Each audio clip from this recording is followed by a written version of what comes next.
Setelah mendengar ini, Tuo Bahong dan Tuo Bani Huang sama-sama tercengang, tetapi ekspresi mereka berbeda, dan pikiran mereka di dalam hati juga berbeda.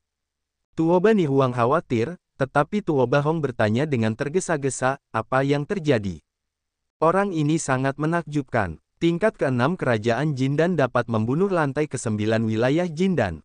Dia membunuh banyak orang lain ketika dia melampaui tingkat ketiga. Akibatnya, dia menemukan pengejaran ras alien. Namun, dia membunuh lagi dan lagi, yang tidak diketahui di seluruh tanah rahasia. Tuoba Mingren berkata. Setelah mendengar ini, ekspresi wajah Tuo Bahong bahkan lebih menakjubkan. Apakah lebih dari 3 tingkat pembunuhan? Hampir tidak pernah terdengar. Penting untuk mencari tahu siapa dia. Ada kemungkinan besar dia akan mendapatkan daftar dewa. Tuo Bahong tidak bisa menahan diri untuk tidak gugup. Dia harus menemukan Ye Chen sebelum orang lain. Tuo Bani Huang kembali ke kamarnya dan berkata pada dirinya sendiri, sahabatku, kau benar-benar menipuku dengan sangat keras. Aku tidak menyangka ada daftar dewa di besi tua yang tidak berguna itu. Tuo Bani Huang masih tidak percaya. Daftar dewa itu berlalu begitu saja. Ye Chen bertanya padanya apakah dia menginginkan besi tua itu. Sekarang Tuo Bani Huang ingin mengerti mengapa Bei Ming Yun harus kembali ke istana Bei Ming. Semuanya karena daftar dewa itu. Namun, yang tidak diketahui Tuo Bani Huang adalah bahwa Ye Chen sudah tahu bahwa ada daftar dewa di besi tua itu, dan mengira itu adalah keberuntungan Ye Chen. Sahabatku, aku harap kau menjaga dirimu sendiri. Jika kau bisa hidup di masa depan, berterima kasihlah padaku. Tuo Bani Huang berkata pada dirinya sendiri. Dia merasa bahwa dirinya telah berubah. Dia tahu siapa yang telah mengambil daftar dewa itu, tetapi dia tidak tergerak. Dia membantu menyembunyikannya. Saat ini, Ling Yun Xiao, rumah Tuan Kota Suci, juga telah mengetahui berita ini. Namun, tidak ada yang tahu nama Ye Chen, jadi kita harus meluangkan waktu untuk memeriksanya. Dong Yu, keluarga kuno, Bai Yunfei berdiri di aula dengan banyak pasang mata menatapnya. Napas semua orang sangat kuat, yang membuatnya merasakan tekanan besar. Kamu benar-benar tidak tahu siapa yang mendapatkan daftar itu. Apakah mungkin untuk orang barbar itu? Pria parubaya yang duduk di kepala aula bertanya. Bai Yunfei berkata, saya tidak tahu. Mungkin untuk mengambilnya atau tidak untuk mendapatkannya. Yun Xiang masih ada di sana. Saya tidak tahu apakah itu hidup atau mati. Yun Xiang masih hidup, yang berarti si kecil masih hidup. Seorang pria tua berkata, tidak ada orang lain yang mendapatkannya, jadi hanya orang barbar dan si kecil yang bisa mendapatkannya, atau temannya. Pria parubaya itu membuka mulutnya dan berkata, daftar dewa itu sangat penting, kita harus menemukannya secepatnya. Apa maksud pemiliknya? Kami adalah salah satu penjaga teran dan memiliki tanggung jawab untuk melindungi daftar dewa. Pria parubaya itu menatap tajam ke semua orang yang hadir. Semua orang di tempat kejadian saling memandang, saling memahami, dan segera berkata, ya, kami akan segera menemukannya. Di sebuah gunung besar, ada sebuah suku. Semua orang di suku ini sangat tinggi dan kekar. Bahkan para wanitanya sangat kuat. Saat ini, di sebuah rumah batu besar, Mentian dikelilingi oleh sekelompok pria dengan napas yang kuat. Kamu harus menemukan anak itu. Daftar dewa tidak boleh jatuh ke tangan bangsa lain. Ketika patriark tua dari suku barbar mengeluarkan perintah, seluruh orang barbar akan bergetar 3 kali. Orang-orang barbar mengirim banyak orang dan mulai mencari mereka sesuai dengan petunjuk yang diberikan oleh Mentian. Selain keluarga Bai, orang-orang barbar dan kota suci, banyak pasukan di wilayah timur kurang lebih mendapat informasi tentang beberapa berita dan mulai mencari di wilayah timur. 5 hari kemudian, Ye Chen datang ke Beiyan. Wilayah timur tidak bisa tinggal lebih lama lagi. Pasukan itu pasti akan mengetahui segalanya tentangku. Karena itu, kita harus meninggalkan wilayah timur. Ye Chen memiliki semacam firasat buruk. Dia melepaskan Bai Yun Xiang 3 hari yang lalu. Ketika dia melewati negara bagian Chu, Xiang Shaoyu memutuskan untuk tinggal di negara bagian Chu terlebih dahulu. Ye Chen bertemu dengan roh perang, dan kekuatan roh perang itu menembus ke tingkat ramuan emas. Ye Chen memberikan banyak sumber daya kultivasi kepada roh perang, lalu meninggalkan negara bagian Chu, dan akhirnya pergi mengelilingi dinasti Qin Barat ke Beiyan. Dongyu tidak bisa tinggal lebih lama lagi. Apa yang akan kamu lakukan? Jiwa tua itu mendesah. Ye Chen berkata, tenangkan keluargaku dan pergi ke wilayah utara. Jiwa tua itu tidak memiliki pendapat. Selama kamu meninggalkan Dongyu, itu sama saja kemanapun kamu pergi. Ye Chen kembali ke rumah Ye. Ye Nantian dan Ye Fen sama-sama sangat senang. Namun, berita yang dibawa Ye Chen membuat senyum mereka kaku. Sekarang tidak ada jalan keluar, jadi kembalilah mengasingkan diri dan cari tempat terpencil untuk tinggal. Ye Nantian akhirnya memutuskan. Ye Chen berkata, semua salahku yang membuat keluarga terus berpindah-pindah. Tidak peduli apa yang kau katakan, kekuatanmu semakin kuat. Itu adalah kehormatan keluarga Ye kita. Kesabaran sementara diperlukan. Nanya Tianwei. Pohon-pohon muncul di hutan, tetapi angin akan menghancurkannya. Jika kau keluar nanti, kau juga harus tetap bersikap rendah hati. Ye Fen memperingatkan. Ye Chen mengangguk dan kemudian membahas masalah kepindahan. Ye Nantian berencana untuk pindah ke desa biasa, menyembunyikan identitasnya sebagai seorang biksu dan hidup dengan orang-orang biasa. Ye Chen menganggap itu adalah ide yang bagus dan menyetujuinya. Kemudian dia mengeluarkan hampir semua kristal roh di tubuhnya. Lalu ada semua jenis alat roh dan semua jenis ramuan. Singkatnya, hampir semua sumber daya kultivasi diberikan. Ye Nantian dan yang lainnya terkejut. Mereka terpesona. Kristal kuning dan kristal hijau di dalamnya adalah harta langka bagi mereka. Mereka tidak dapat melihatnya seumur hidup. Namun, sekarang ada lebih dari 100.000 dan 200.000 yuan. Sungguh menakjubkan. Aku tidak perlu menunggu sumber dayamu kembali dengan tenang. Ye Chen berkata. Suatu hari kemudian, seluruh keluarga Ye pindah dan Ye Chen pergi. Tidak seorang pun tahu kemana Ye Nantian pergi. Singkatnya, mereka menghilang di dunia besar. Sungai Yao, Piao Yue, Gu Tian, Gu Wen, Tian Jian, apa rencanamu? Ye Chen menatap mereka dan berkata. Gu Wen berkata, aku dan saudaraku akan mengikuti Ye Chen, dan kami tidak akan pergi kemanapun. Aku ingin keluar dan bersenang-senang, tetapi aku akan pergi sendiri, jadi mari kita ucapkan selamat tinggal dan berkumpul lagi di masa mendatang.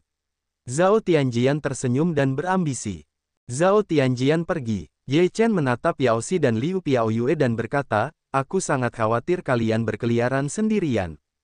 Tetapi kami tidak bisa selalu berada di bawah perlindungan kalian. Kami tidak bisa kuat. Kami bisa menjaga diri kami bersama-sama. Kalian bisa tenang saja. Yao River tertawa. Ya, kalian boleh menyeret kalian kembali. Kalian tidak boleh memiliki batasan apapun. Liu Piaoyue juga tersenyum. Ye Chen memeluk mereka dan berkata, berjanjilah padaku, kalian harus hidup dengan baik. Baiklah, Liu Piaoxue dan Yao Xi sama-sama mengangguk. Meskipun mereka tidak menyerah dalam hati mereka, mereka tetap ingin berbeda. Liu Piaoxue dan Yao Xi pergi. Ye Chen menghela napas dan berkata, Xiao Wen, Xiao Tian, kalian berdua tidak perlu mengikutiku. Terlalu berbahaya untuk mengikutiku. Kalian dapat menemukan tempat untuk berlatih Tianji. Mungkin kalian dapat membantuku di masa depan. Jika aku tidak pergi, aku akan mengikuti kalian. Gu Wen memegang lengan Ye Chen. Ye Chen berkata sambil tersenyum, Xiao Wen, jangan berubah-ubah dan patuh. Jangan khawatir, saudara Ye. Kita akan berlatih Tianji dan menjadi tangan kanan saudara Ye di masa depan. Bao Kuan Dao dalam bahasa Cina kuno. Baiklah, jaga diri. Ye Chen tersenyum, lalu berubah menjadi pelangi dan menghilang. Saudara Ye Chen jaga diri. Air mata mengalir di matanya. Gu Tiandao, ayo kembali. Karena dia adalah orang yang ditakdirkan untuk kita, kita akan bertemu lagi di masa depan. Di masa depan, kita akan mengembangkan keterampilan mekanisme alami, dan kemudian kita benar-benar dapat membantunya. Ye Chen pergi ke wilayah utara, tetapi wilayah timur telah terbalik. Pasukan yang tak terhitung jumlahnya mencari Ye Chen, berharap untuk membalikkan seluruh wilayah timur. Dalam beberapa hari, mereka telah menemukan negara bagian Chu, pergi ke negara bagian Zhao, Beiyan, Sikin, dan mencari semua tempat yang pernah dikunjungi Ye Chen. Namun pada akhirnya, perkenalan Ye Chen masih belum ditemukan. Saya tidak percaya bahwa seorang manusia yang hidup telah menghilang sepenuhnya. Jika Anda menggali 3 kaki, Anda harus menemukannya. Jika Anda pergi untuk menemukan seseorang yang dikenalnya, Anda harus menemukannya. Beberapa pasukan sangat tidak mau menemukannya dalam skala besar. Apakah dia sudah meninggalkan Dongyu? Beberapa orang berspekulasi. Dugaan ini dapat dipertahankan, jika tidak, bahkan tidak dapat melihat bayangannya. Orang ini benar-benar licik. Dengan cara ini, lebih pasti bahwa dia pasti mendapatkan daftar dewa. Bahkan jika Anda meninggalkan wilayah timur, Anda tidak ingin melarikan diri. Anda harus mendapatkan daftar dewa. Semua pasukan utama bergerak keluar lagi, dan setelah pencarian menyeluruh di wilayah timur, berita tentang orang-orang yang pergi ke aula wilayah utara, wilayah selatan, dan wilayah barat difoto. Berita ini juga menyebar ke seluruh dunia. Semua orang mencari orang seperti itu, tetapi hanya sedikit orang yang tahu seperti apa rupa Ye Chen, kecuali beberapa orang dari wilayah timur. Oleh karena itu, di lautan manusia yang luas, jika Anda ingin menemukan seseorang yang bahkan tidak tahu penampilannya, tidak ada bedanya dengan mencari jarum dalam tumpukan jerami. Setengah bulan kemudian, Ye Chen tiba di pegunungan yang terhubung ke wilayah timur dan utara, menabrak monster yang sedang dipanggang untuk dimakan. Harimau terbang memakannya dengan sebutan dupa, melahapnya. Saya katakan, sungguh menyedihkan bahwa saya harus menjalani kehidupan melarikan diri bersama Anda di sini. Harimau terbang bersendawa. Ye Chen berkata sambil tersenyum, kemana kita akan melarikan diri? Jelas bahwa kita akan mengembara di bawah langit yang lebih luas.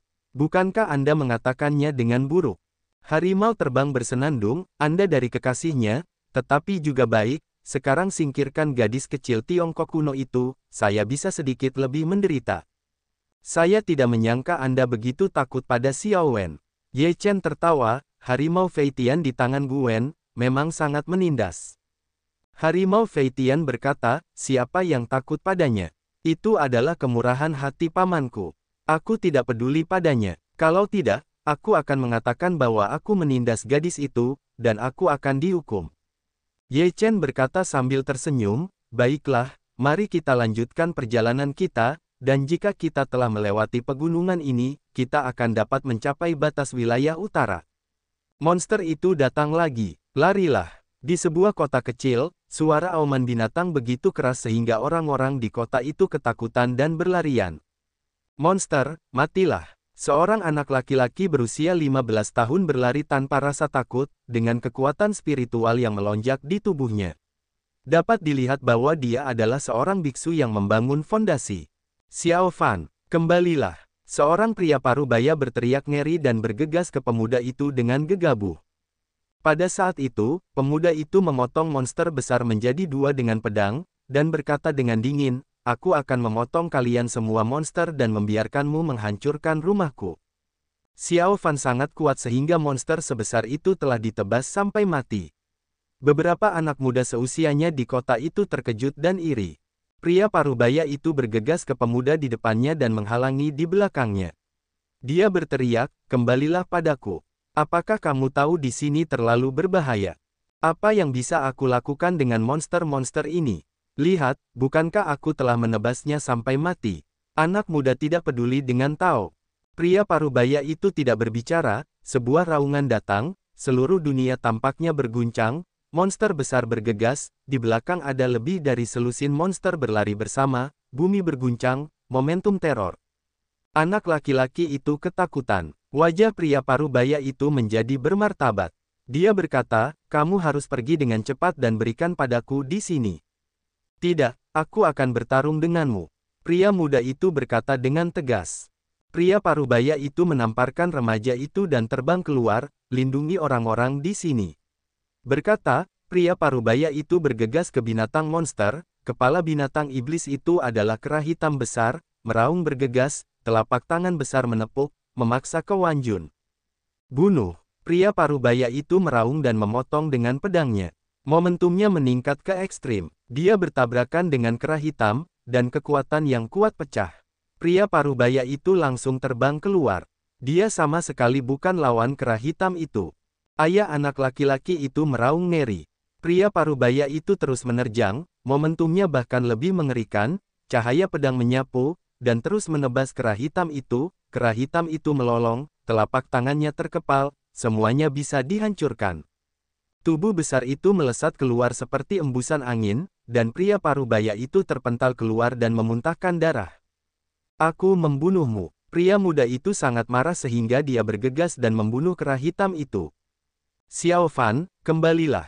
Pria parubaya itu terkejut, tetapi kera hitam itu telah memotretnya. Dia tidak bisa menahannya. Puff! Namun, pada saat ini, cahaya pedang datang dari langit dan menembus langsung ke telapak tangan kera hitam itu. Telapak tangan kera hitam itu meledak dan meneteskan darah. Adegan ini datang terlalu tiba-tiba, lelaki parubaya itu merasa lega pada saat yang sama, segera bergegas untuk menarik bocah itu kembali. Anak laki-laki itu menatap ke langit. Ada seorang pemuda berdiri di atas seekor harimau terbang di langit. Pedang itu baru saja ditebas oleh pemuda itu. Sungguh kuat, pemuda itu mengaguminya. Pria parubaya itu juga menatap ke langit. Napas pemuda itu sama sekali tidak bisa dirasakannya, dengan pengalamannya, ini jelas merupakan pria yang kuat di luar dirinya. Apakah kamu berani bersikap liar di hadapanku? Teriak harimau terbang itu. Monster yang bisa bicara, baik pria muda maupun pria parubaya itu terkejut. Raungan, kera hitam itu melihat harimau terbang dan meraung. Harimau terbang itu berkata dengan marah, kau tidak yakin, kan? Keluarlah, singa, dan hancurkan mereka semua. Tanda seru, raung. Setelah singa besar itu bergegas keluar, mengeluarkan raungan yang menggelegar, seluruh tubuh yang menakutkan membuat kera hitam itu merasa gemetar, monster di belakangnya juga sesaat merangkak di tanah, tidak berani bergerak. Singa emas itu melompat ke arah kera hitam, dan kera hitam itu gemetar.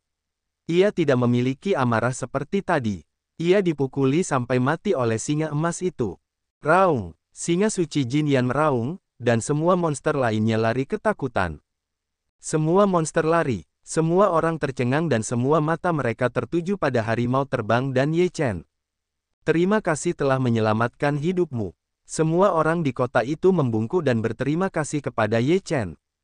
Ye Chen turun dari harimau Fei Tian, dan harimau Fei Tian berubah menjadi anak kucing dan berbaring di tubuh Ye Chen. Adegan ini membuat orang-orang muda bertanya-tanya dan penasaran. Ye Chen berkata, semua orang bangun, aku bukan makhluk abadi yang hebat, hanya lewat sini. Terima kasih, karena telah menyelamatkan penduduk kota. Pria parubaya itu pergi menemui Ye Chen dan mengadakan upacara besar. Ye Chen berkata sambil tersenyum, ini serius. Kakak, kau sangat baik. Pemuda itu memuja. Aku berkata, nak, akulah yang menembak tadi. Dia ada hubungannya dengan Wall. Mengapa kau tidak berterima kasih padaku? Harimau Fei Tian ditinggalkan begitu saja, dan sama sekali tidak senang. Bocah itu berkata sambil tersenyum, bukankah kau tunggangan kakak? Bukankah kau melakukan semua ini untuk kakak? Kapan aku menjadi tunggangan orang ini? Harimau terbang melompat dan menopang pinggangnya dengan sayapnya. Ye Chen berkata, kekuatan apa yang kau sebut anak kecil? Tidaklah memalukan untuk kehilangannya. Harimau terbang terdiam, sama sekali tidak berbicara, terdiam. Mengapa ada begitu banyak monster di sini? Tanya Ye Chen. Pria parubaya itu berkata, apakah kau melihat gunung itu, sia muda? Ye Chen mengikuti dan melihat ke masa lalu. Ada sebuah gunung hitam tidak jauh dari kota. Ye Chen bertanya, ada apa?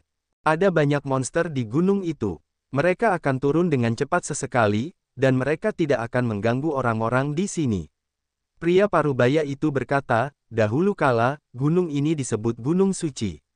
Ada banyak biksu kuat yang tinggal di gunung itu, tetapi sekarang semuanya telah pergi, jadi tempat ini telah menjadi dunia para monster. Petik 2. Konon, ada banyak harta karun di Gunung Suci itu.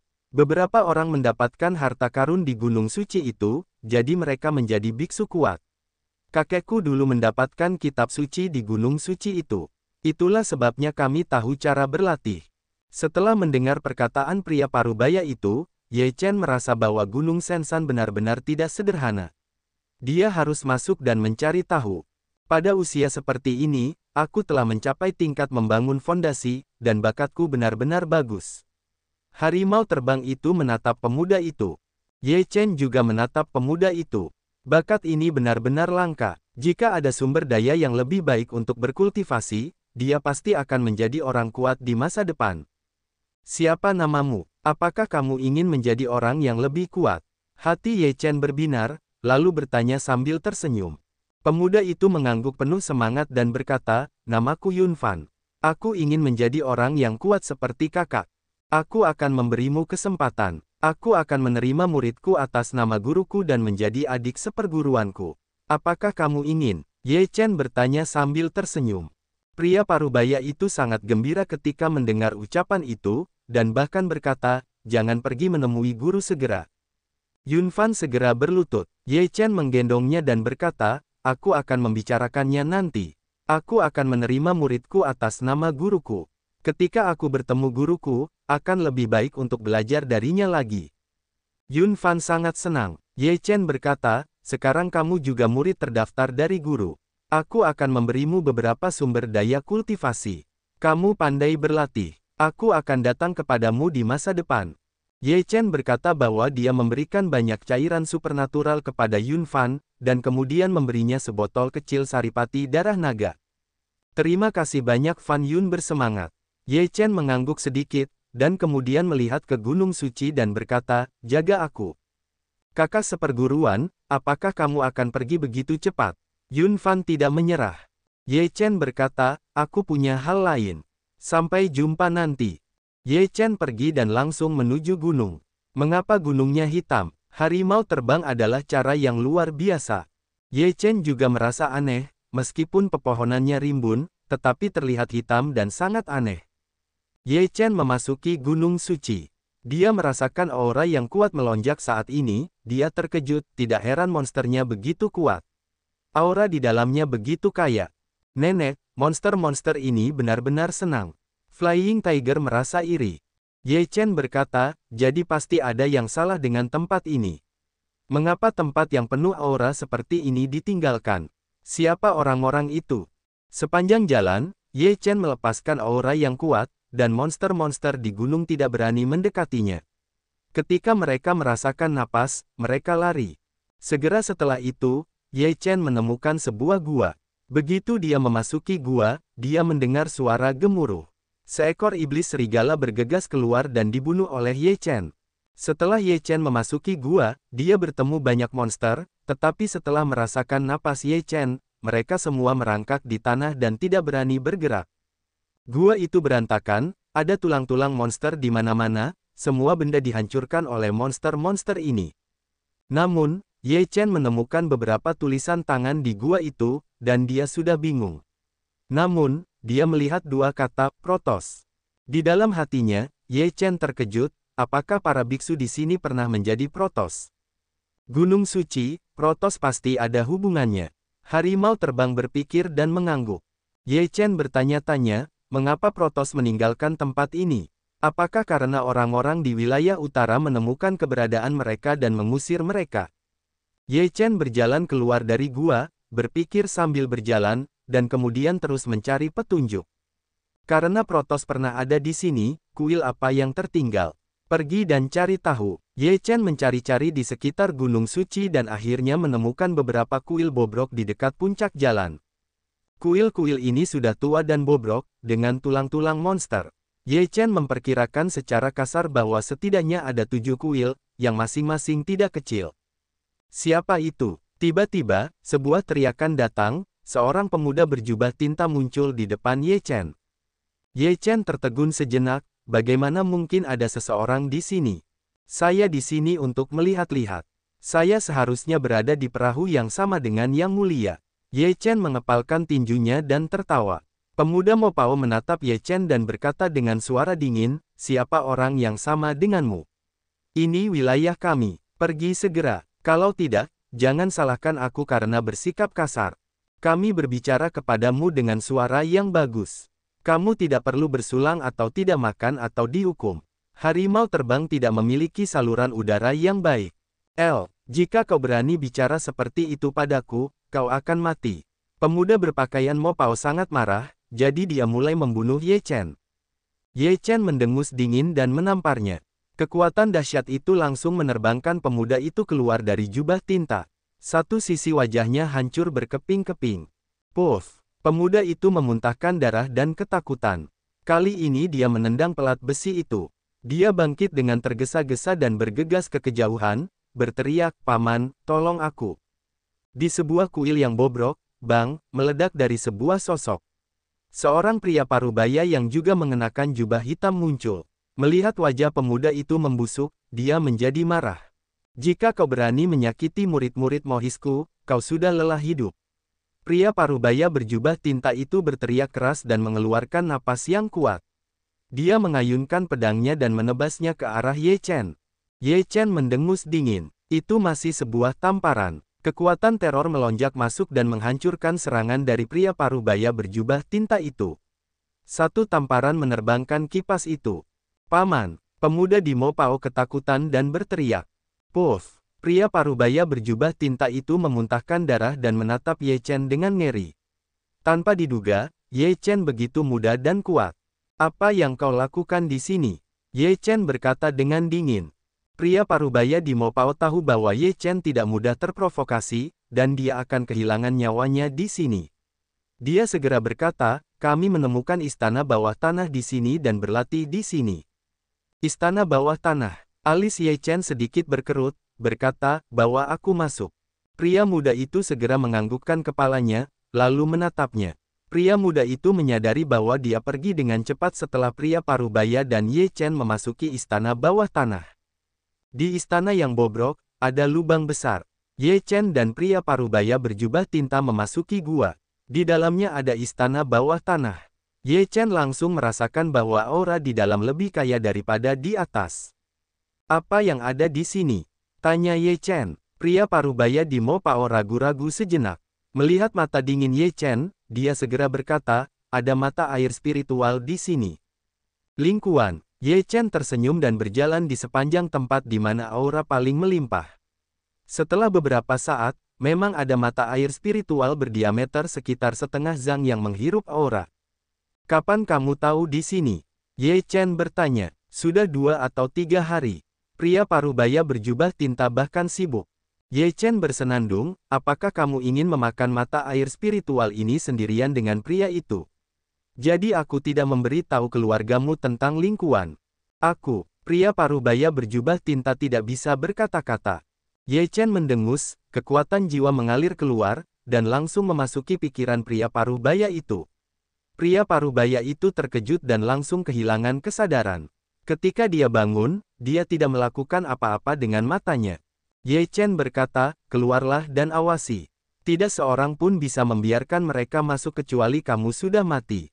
"Ya." Pria parubaya di Mo Pao pergi dengan patuh. Mata air roh itu kaya, dan itu hanya untuk mengisi kembali cairan roh. Ye Chen memiliki senyum di wajahnya.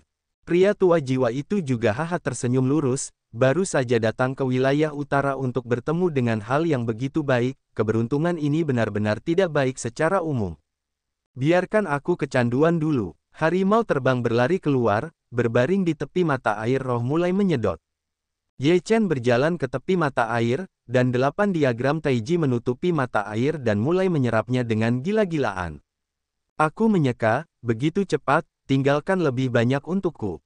Harimau Fei Tian melompat dengan tergesa-gesa, dan kemudian mulai menyerap dengan seluruh kekuatannya. Saat aura itu memasuki diagram 8 diagram Taiji dengan liar, cairan roh di dalam diagram itu menetes ke bawah dan mengalir, meningkat dengan cepat. Setelah waktu yang lama, sekelompok orang datang ke Gunung Suci, mengenakan jubah tinta satu persatu, dan bergegas datang dengan ganas. Tentu saja, pemuda dengan jubah tinta membawa mereka. "Paman, bagaimana dengan mereka?" Pemuda Mo Pao melihat pria parubaya itu bertanya. Pria parubaya Mo Pao tidak menanggapi. Pada saat itu, seorang pria di samping pemuda itu bertanya, "Lima tua, ada apa denganmu?" Pria parubaya berjubah tinta itu masih tidak bereaksi apapun. Wajah pria itu berubah, berkata, "Tidak benar, Lima tua, minggirlah." Pria itu berkata, dia bergegas ke pria parubaya berjubah tinta. Tiba-tiba, pria parubaya berjubah tinta itu tiba-tiba menatap tajam ke arahnya dan menebas pria itu dengan pedangnya. Apa yang terjadi? Semua orang di tempat kejadian terkejut dan benar-benar tercengang. Dia dimanipulasi. Pria itu mengembuskan napas kuat dan menebas dengan pedang, menghancurkan serangan pria parubaya berjubah tinta. Kemudian dia mengambil telapak tangan dan menembak pria parubaya itu keluar dari jubah tinta. Meskipun pria parubaya di Mopao memuntahkan darah, dia masih bergegas dan menolak untuk mengenalinya. 5. Bangunkan aku. Pria itu banyak minum, dan sebuah tinju terlontar. Pria parubaya dengan 2 jubah tinta terbang. Kamu turun dan cari tahu. Pria itu berkata kepada yang lain, dia bergegas ke pria parubaya berjubah tinta. Di istana bawah tanah, pemuda berjubah tinta datang bersama sekelompok orang. Melihat Ye Chen menyerap seluruh aura mata air spiritual, dia langsung berteriak dingin, itu dia. Jangan biarkan dia menyerap aura itu. Bunuh dia. Semua orang di Mopao bergegas maju. Yang terlemah di antara mereka adalah lantai 6 alam pil emas, dan yang terkuat mencapai lantai 8 alam pil emas. Orang-orang ini bergegas maju bersama dengan momentum yang hebat. Menyebalkan. Tanda seru petik 2. Ye Chen Leng Ham A, sebuah tamparan keluar, semua orang terkejut dan terbang keluar. Puff. Di depannya, pria berjubah tinta itu memuntahkan darah dan sangat ketakutan. Bagaimana mungkin? Pemuda di Mopao terkejut dan ingin melarikan diri. Cahaya pedang membunuhnya dan langsung menembus kepalanya. Orang-orang berjubah tinta lainnya merasa rambut mereka berdiri tegak. Hari ini, mereka benar-benar menendang pelat besi. Seberapa kuat pihak lain, itu hanya tamparan yang tidak bisa mereka terima.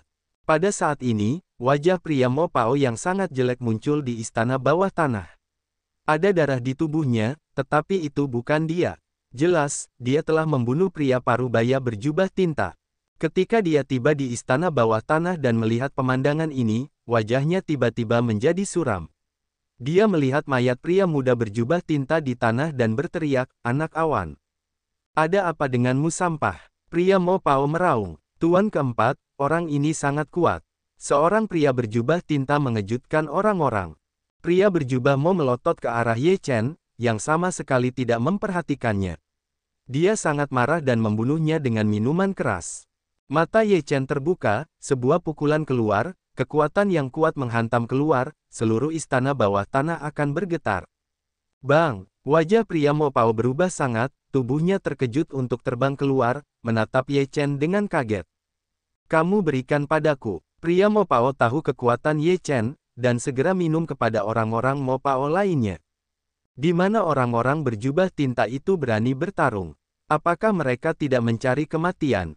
Tuan keempat, mari kita mundur. Dia sangat kuat. Seorang pria Mopao berkata dengan panik.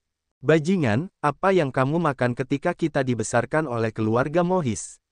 Pria berjubah tinta itu sangat marah. Kamu ingin mereka menjadi umpan meriam dan melarikan diri sendiri, dan kamu benar-benar berkulit tebal ketika mengatakannya dengan suara yang terdengar begitu tinggi. Ye Chen meremehkan dan mendengus dingin. Wajah pria Mopao itu jelek, orang-orang berjubah tinta lainnya menatapnya, wajahnya lebih suram, dengan marah berkata, apa yang kamu lihat? Keluarga Mohisku mendukungmu. Kamu harus mati demi keluarga Mohis. Sisa jubah tinta menunjukkan ekspresi marah di wajah mereka. Ye Chen berkata, jika kamu ingin hidup, beri kamu kesempatan untuk membunuhnya dan kamu bisa pergi. Di tempat kejadian, semua orang di Mopao mengubah wajah mereka. Kemudian, pria di Mopao berkata dengan marah, apakah kamu ingin memberontak? Kamu memaksakan pemberontakan. Bunuh dia. Seorang pria besar berjubah tinta di lantai 8 ramuan emas meraung dan bergegas ke pria itu dengan niat membunuh. Wajah pria Mopao berubah drastis, dan dia meraung dengan marah. Orang-orang di Mopao lainnya mengeluarkan napas yang kuat dan mengelilingi mereka. Ah! Pria di Mopao berteriak, dan tubuhnya hancur berkeping-keping dalam sekejap. Kamu pergi. Ye Chen menatap mayat itu dan berkata dengan lemah. Terima kasih banyak. Seorang pria di Mopao mengepalkan tinjunya dan segera pergi. Ye Chen tidak peduli, dan terus menyerap aura. Cairan roh dalam 8 diagram Taiji telah menggulung, seperti lautan yang luas. Mata air roh tidak dapat diserap untuk sementara waktu. Cara lama jiwa. Ye Chen berkata sambil tersenyum, kami tidak terburu-buru. Kami dapat menyerap sebanyak yang kami bisa. Flying Tiger, lepaskan 18 monster itu dan biarkan mereka menyerapnya. Murahkan mereka. Flying Tiger bersenandung, lalu melepaskan 18 monster itu. Mereka semua bersemangat, dan tubuh mereka menjadi lebih kecil. Mereka berbaring tengkurap di mulut lingkuan untuk menyerap. Tidak jauh dari Gunung Suci, ada sebuah kota yang temboknya semuanya terbuat dari batu awan ungu, jadi kota ini disebut Kota Ungu. Di Kota Ungu, ada sebuah rumah besar bernama Mofo. Di aula rumah besar itu, seorang pria berjubah tinta berdiri dengan hormat di depan seorang pria dengan tubuh yang gemuk. Apakah ada mata air spiritual di Gunung Suci? 5 dan 4 sudah mati. Pria berjubah tinta itu berkata dengan heran. Ya, bagaimana kamu kembali? Kenapa kamu tidak mati? Wajah pria itu membengkak. Pria di Mopao bahkan berkata, pria itu yang dengan sengaja mengirim kami kembali untuk melaporkan berita. Dia berkata, apa itu keluarga Mohis? Aku akan memperbaiki mata air spiritual ini. Jika kau tidak menerimanya, kau bisa datang. Bajingan, pria kembung berjubah tinta itu marah. Itulah yang dia katakan. Pria di Mopao terkejut, bahkan sibuk. Pria kembung berjubah tinta dengan marah berkata, hanya ada sedikit orang di Kota Ungu yang berani menantang otoritas sekolah Mohis. Kekuatan apa orang itu, begitu merajalela? Aku tidak tahu, kekuatannya sangat kuat. Tuan keempat bahkan tidak bisa menahan serangannya. Mopao manusiawi. Pria kembung berjubah tinta itu sedikit terkejut. Tetua keempat telah mencapai puncak tingkat ketujuh dari alam ramuan emas. Dia tidak tahan, apakah dia sudah mencapai lantai 8 ramuan emas. Pria kembung berjubah tinta itu memikirkannya dan segera menganggapnya penting. Dia melihat ke arah pria itu dan berkata, kamu turun dulu. Masalah ini tidak bisa diungkapkan. Ya, pria di Mopao itu mundur. Setelah merenung sejenak, lelaki gemuk berjubah tinta itu meninggalkan aula dengan tergesa-gesa. Raungan, di istana bawah tanah, terdengar suara gemuruh dari binatang buas. Di antara 18 monster, ada monster yang menerobos alam dan meraung kegirangan. Dalam 2 jam sejak saat itu, telah terjadi serangkaian terobosan monster, dan sekarang Singayan emas terkuat dan macan tutul naga awan telah menerobos ke lantai 6 alam ramuan emas, dengan kekuatan yang sangat kuat. Aura di mata air roh telah diserap. Harimau Feitian berbaring di mulut lingkuan dan tertidur. Seluruh tubuhnya bersinar dengan cahaya, dan kemudian langsung menerobos ke lantai 7 alam Jindan. Di bawah penyerapan gila seperti itu, napas Ye Chen juga telah meningkat pesat, mencapai batas puncak lantai 8 alam Jindan. Namun, Ye Chen tidak menerobos dan menekan, meletakkan fondasi yang kokoh untuk masa depan Ning Ying Ying di lingkungan Yuanying. Haha, sekarang aku hampir berada di puncak lantai 9 alam Jindan. Jika aku bertemu dengan lantai pertama alam Yuanying, aku dapat membantumu. Jiwa tua itu tertawa terbahak-bahak. Mata air spiritual ini benar-benar datang tepat waktu. Sekarang aku telah mendapatkan potongan-potongan daftar dewa, yang akan tersebar di seluruh dunia dalam waktu singkat. Aku tidak memiliki kekuatan, dan aku tidak dapat memperoleh pijakan sama sekali. Ye Chen tidak punya pilihan selain tersenyum. Jiwa tua itu berkata, meskipun beberapa orang mungkin tahu bahwa kamu telah mendapatkan potongan-potongan daftar Feng Shen, banyak orang belum melihatmu. Sekarang kamu berada di wilayah utara. Selama kamu tidak mengungkapkan latar belakangmu, kamu tidak akan ditemukan. Ye Chen mengangguk, dan napas lingkuan hampir terserap. Ye Chen berjalan keluar dari istana bawah tanah dan tidak menemukan sesuatu yang istimewa setelah berputar-putar di gunung yang dalam. Namun, Ye Chen tidak berpikir bahwa Gunung Suci itu benar-benar sesederhana permukaan dan dapat memiliki aura yang begitu kaya. Pasti ada yang salah dengan bawah tanah Gunung Suci itu. Ye Chen meninggalkan Gunung Suci dan muncul di luar Kota Ungu. Kota ini menarik. Semuanya ungu. Flying Tiger berbaring di bahu Ye Chen. Ye Chen juga tersenyum, memasuki Kota Ungu. Kemakmuran Kota Ungu tidaklah istimewa, tetapi dibandingkan dengan kota kekaisaran di wilayah timur, hampir sama. Dalam perbandingan ini, wilayah timur memang terlalu jauh, menjadi yang terlemah di dunia. Yah, ada banyak orang berjubah tinta di sini. Apakah mereka bersama yang lain sebelumnya? Feitian Tiger melihat dari waktu ke waktu ada orang berjubah tinta yang lewat di jalan, dan tatapan sombong setinggi jari kaki. Sepertinya orang-orang Mopao ini memiliki pengaruh besar di Kota Ungu. Ye Chen tertawa dan berkata, menurutku itu jalan yang sempit. Feitian Tiger menyindir. Ye Chen tersenyum dan berjalan santai, tetapi ditabrak oleh sosok yang terbang dari sisi jalan. Ye Chen memeluknya, dan yang lainnya adalah seorang gadis dengan darah tergeletak di mulutnya. Wajahnya sedikit pucat, tetapi dia masih tidak bisa menghalangi wajahnya yang cantik dan lembut. Gadis itu tampak pucat dan menatap Ye Chen. Pada saat ini, sekelompok orang berjubah tinta dengan ganas mengejarnya dan berteriak, "Apakah kamu masih ingin lari? Kota ungu ini memiliki keputusan akhir, jika kamu berani lari, keluarga Luomu akan tamat. Aku tidak akan pernah menikahi Mo Feng bajingan itu." Gadis itu memarahi dan bersembunyi di belakang Ye Chen. Situasi macam apa itu? Feitian Tiger Rod. Ye Chen juga tersenyum masam, kepala jubah tinta itu manusiawi, "Nak, keluarlah dari sini, jika tidak, kamu tidak akan memiliki akhir yang baik. Tidakkah menurutmu sangat baik bagimu untuk menindas seorang gadis?" Ye Chen berkata dengan senyum tipis. "Di kota ungu, tidak ada yang berani melawan keluarga Mohis. Pergi ke aku, bunuh orang ini, dan bawa Nona Luo kembali."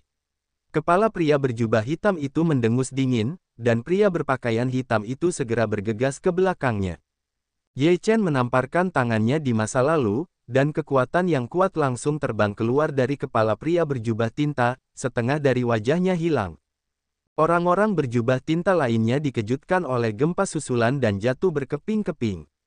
"Aku tidak peduli apakah kamu adalah keluarga Mo atau keluarga hitam, keluarlah dari sini." Ye Chen berkata dengan dingin. "Kamu Luo Xiaodi, kamu tunggu, keluarga Luomu sudah tamat." Pria di Mo Pao tahu bahwa dia bukan lawan. Dia melemparkan kata-kata kejam dan melarikan diri. Ye Chen berbalik untuk melihat gadis pucat itu dan berkata, "Mereka pergi." Terima kasih." Gadis itu tidak menyelesaikan, langsung pingsan di pelukan Ye Chen.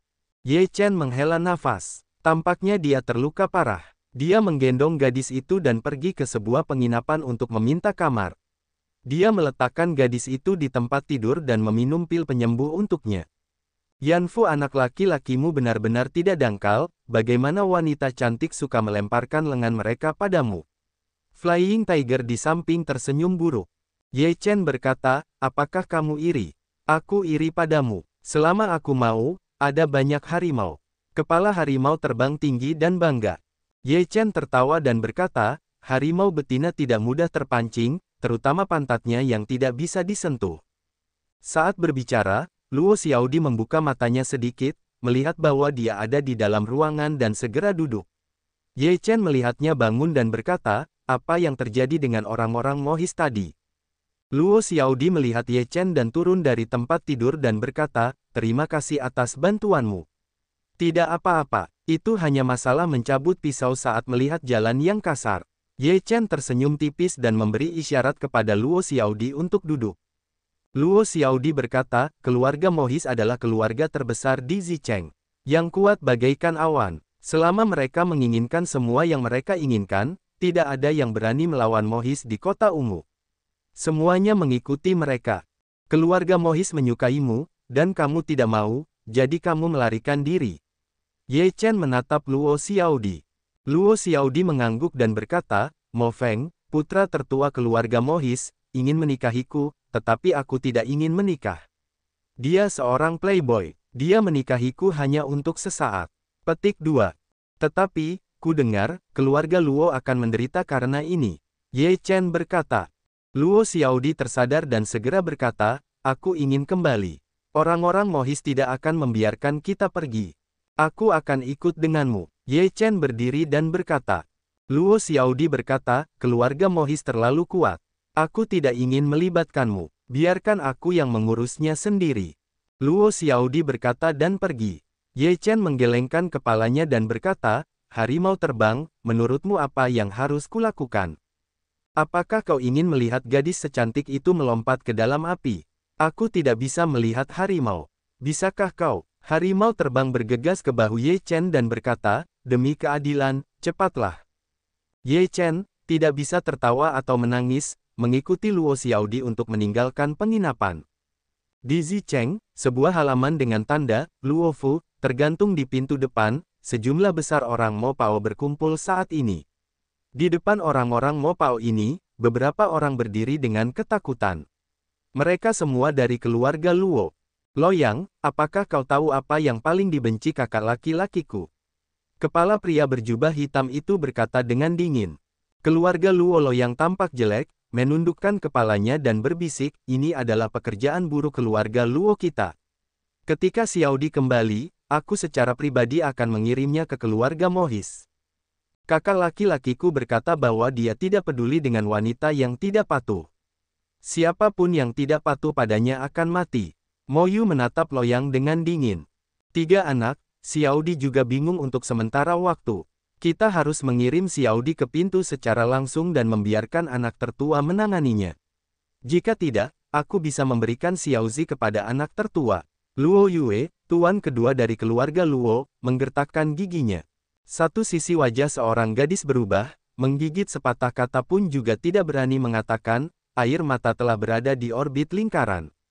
Mo Yu menatap gadis itu, matanya menunjukkan sedikit amoralitas, pergi ke gadis di depannya, memegang dagu gadis itu di tangannya, mengangkatnya, dan berkata sambil tersenyum, meskipun dia tidak sebaik Luo Xiaodi, tetapi itu tidak buruk. Kedua saudara perempuan itu melayani kakak laki-lakiku bersama-sama. Kakak laki-lakiku mungkin dibebaskan dari hukuman mati keluarga Luomu ketika dia bahagia. Terima kasih banyak Luo Yuelian sedang sibuk. Aku berjanji akan menikahi Mo Feng. Jangan mempermalukan keluargaku. Pada saat ini, Luo Xiaodi berlari kembali dan tampak jelek. Mo Yu mencibir dan berkata, sekarang sudah terlambat. Kakak-kakakmu akan melayani kakak laki-lakiku malam ini. Kalau tidak, keluarga Luo akan lenyap sepenuhnya di kota ungu. Kau, Luo Xiaodi pucat pasi. Mo Yu tertawa dan siap untuk pergi. Sesosok muncul di pintu menghalangi jalannya. Anak ketiga, dia baru saja menyakiti kita. Seorang pria Mo Pao mengenali Ye Chen sekilas dan menunjuk ke arah Ye Chen yang dingin. Mo Yu menatap Ye Chen dengan muram, apakah kau yang menentang sekolah Mohisku? Kelompok orang hebatmu melakukan beberapa hal intimidasi sepanjang hari. Apakah ini prestise sekolah Mohismu?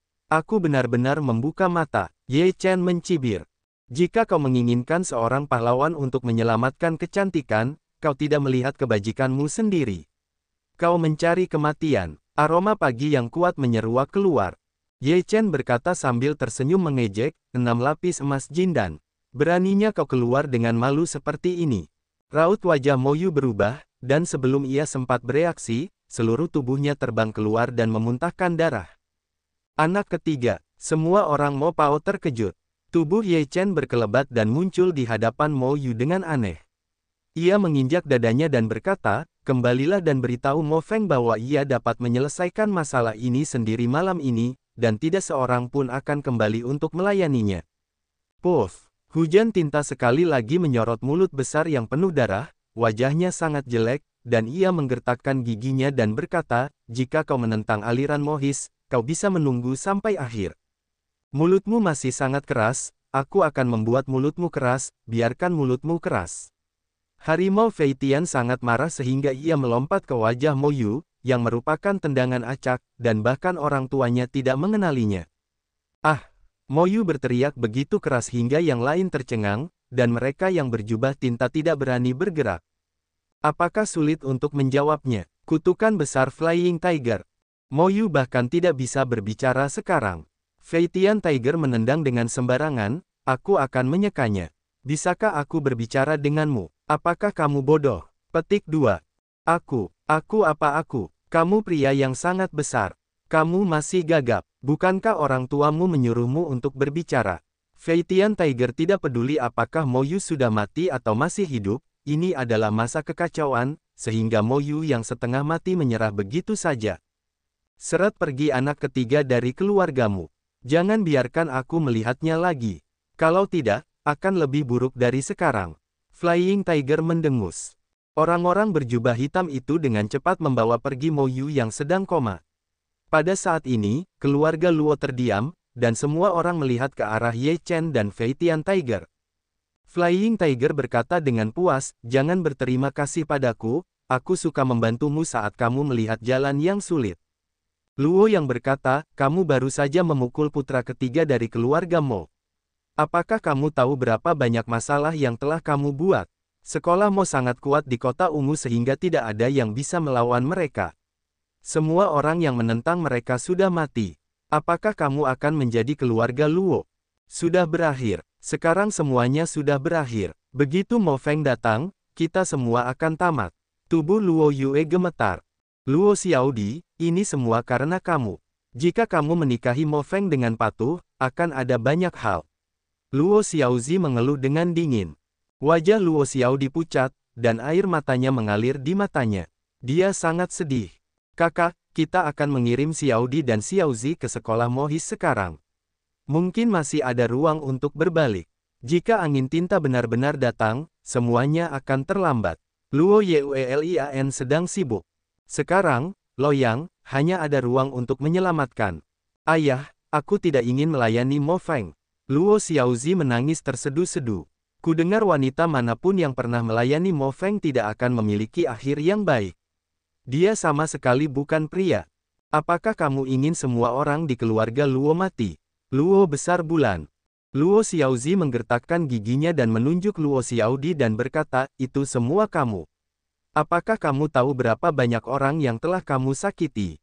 Sekarang aku akan dibunuh olehmu, dasar pecundang. Aku, Luo Xiaodi tidak tahu harus berkata apa. Dia hanya menangis. Aku berkata, apa yang terjadi dengan keluarga ini? Ayahku mendorong putrinya ke dalam lubang api untuk hidupnya sendiri. Apakah ada alasan untuk ini? Fei Tian Tiger berkata dengan marah. Kamu masih punya muka untuk mengatakan bahwa kita semua damai hari ini, dan sekarang kita akan benar-benar selesai. Luo Yue semakin marah pada Ye Chen. Kamu bahkan tidak bisa menunjukkan wajahmu seperti ini. Kami membantumu, kamu tidak menghargai, bahkan jika kamu masih menyalahkan kami. Apa yang salah dengan kami, Nenek? Untuk pertama kalinya, aku melihat seseorang yang menjadi orang tua seperti itu.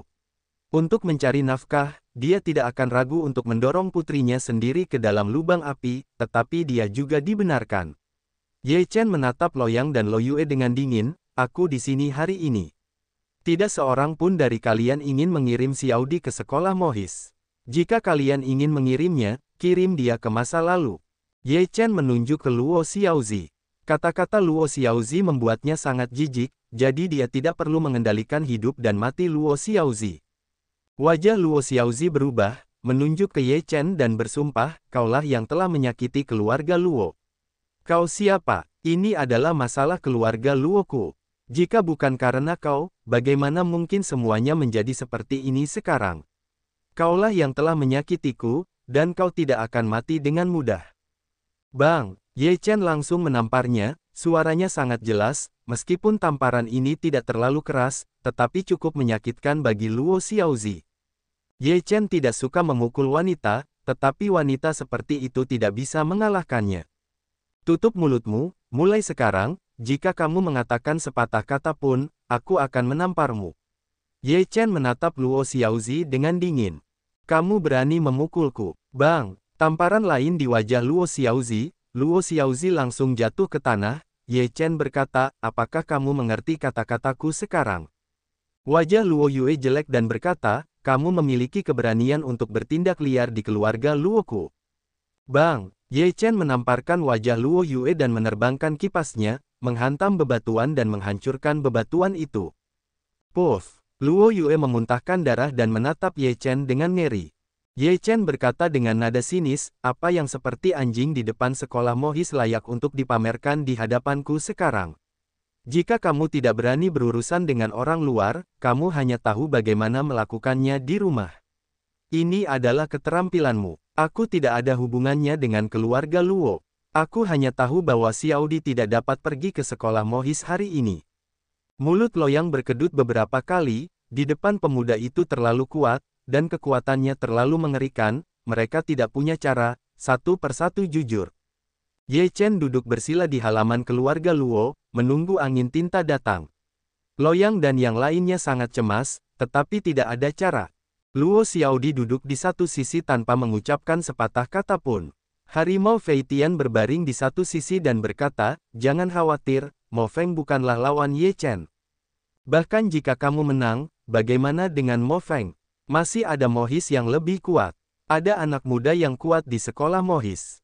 Pada saat itu, masih akan sulit untuk menyingkirkan sekolah Mohis dan melibatkan begitu banyak orang. Luo Xiaodi berkata dengan suasana hati yang rendah. Flying Tiger bersenandung, orang-orang ini tidak membaca kasih sayang keluarga, mengapa kamu peduli dengan mereka? Ini adalah rumahku, bagaimanapun juga, ini adalah keluargaku. Luo Xiaodi menghela nafas. Flying Tiger tertekan, otaknya benar-benar mati. 1 jam kemudian, sesosok tiba-tiba muncul di atas halaman keluarga Luo. Ye Chen menatap ke langit. Seorang pria muda berjubah tinta berdiri di atasnya dan menatapnya dengan dingin. Apakah kamu orang yang menyakiti saudaraku dan merampok wanitaku? Orang-orang Mo Pao berkata dengan dingin. Ye Chen berkata, apakah kamu Mo Feng? Kamu akhirnya di sini. Aku tidak peduli dengan anggota keluarga Luo lainnya hari ini, tetapi kamu tidak dapat memindahkan Luo Xiaodi. Kalau tidak, aku tidak akan duduk dan menonton. Apa yang kamu lakukan? Di kota ungu, tidak ada yang berani berbicara kepadaku seperti ini. Jika kamu ingin aku menyerah, itu tergantung pada apakah kamu memiliki kemampuan ini. Mo Feng minum dengan dingin, nafas seluruh tubuh mengalir keluar, kengerian yang tak tertandingi. Ada 9 tingkat wilayah Jindan. Tidak heran kau begitu sombong. Namun, kekuatan ini tidak cukup. Ye Chen menggelengkan kepalanya dengan jijik. Mata Mo Feng tenggelam dan berkata dengan suara dingin, itu tergantung pada seberapa mampu dirimu. Angin tinta menukik ke bawah, napas seluruh tubuh seolah terbakar, terbunuh ke arah Ye Chen, bumi langsung retak, tampaknya, tetapi Ye Chen acuh tak acuh. Pada saat ini, keluarga Luo semua berlari ke halaman, melihat angin tinta yang agung menuju Ye Chen untuk membunuh, semua mata tertuju. Ye Chen mengangkat kepalanya dan memancarkan cahaya terang di matanya. Tinjunya meledak dan bertabrakan dengan angin tinta. Dengan ledakan, seluruh bumi runtuh. Puff! Lengan Mo Feng berubah menjadi kabut darah, dan tubuhnya terbang keluar. Dia memuntahkan darah dan terbang keluar dari halaman keluarga Luo dan mendarat di jalan. Apa? Orang-orang keluarga Luo satu persatu menatap dengan mata besar, jadi apakah Mo Feng akan kalah? Flying Tiger bersenandung, seorang ahli ramuan emas tingkat 9 berani bersikap gila di depan kita, apakah dia benar-benar hidup atau mati, tanpa pukulan untuk menghancurkannya, dia sudah berbelas kasihan. Tubuh Ye Chen langsung muncul di luar rumah Luo, menatap dingin ke arah Mo Feng. Seluruh tubuh Mo Feng berlumuran darah, lengannya sudah berjam-jam, luka di tubuhnya sudah menunjukkan bekas retakan. Mo Feng menatap Ye Chen dengan ngeri. Wajahnya pucat. Dia tidak dapat membayangkan bahwa pihak lain dapat membunuhnya hanya dengan satu pukulan sesuka hati.